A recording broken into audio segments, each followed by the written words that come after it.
Forces in June 1945. It went on to be used as a trainer and test aircraft. It later went to France's Institut Géographique National for use on survey and mapping flights until the early 1970s. And it was in 1975 that it came to Britain.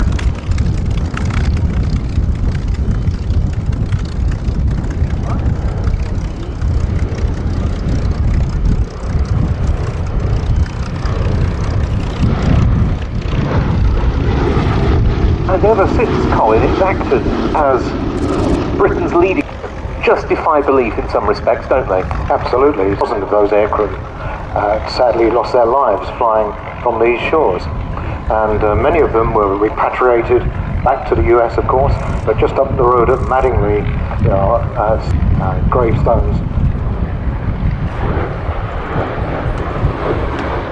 where aircrew sadly lost their lives, including members of the Bloody 100, of course, which featured in the...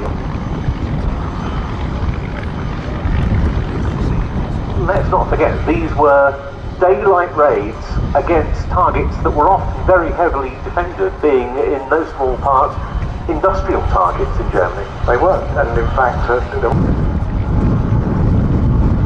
courage of these guys, they didn't question anything, they just followed orders and off they went.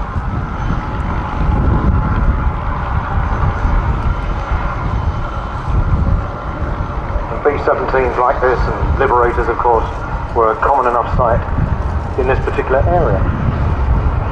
Flying out of East Anglia.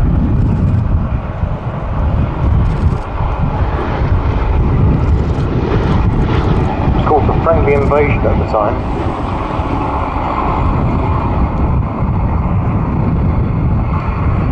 Yes, it changed whole communities across these parts, the influx of American servicemen. And you mentioned being based around... And this final pass with smoke on to simulate damaged engines, a salute to the members of the Sally B Supporters Club who helped keep this aircraft flying, but also to its operator, Ellie Sallingboe, without which, quite simply, this airplane would not be in front of us now.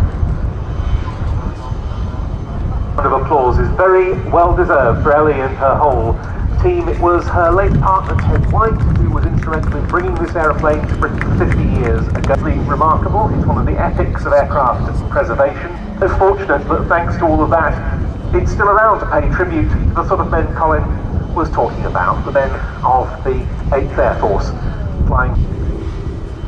And it's by far the historic airworthy aircraft based here at Duxford that's been resident here for longest, ever since 1975.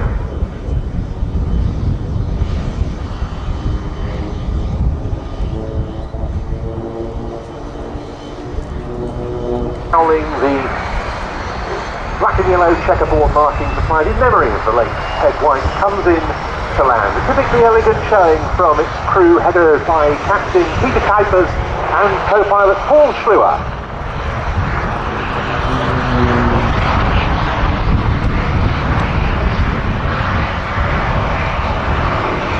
Producing a replacement for the Tempest 2 for the RAF, and indeed the type started out being known as the Tempest Light Fighter.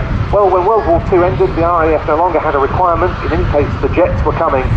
But for the Fleet Air Arm of the Royal Navy, development of the design as the Sea Fury continued.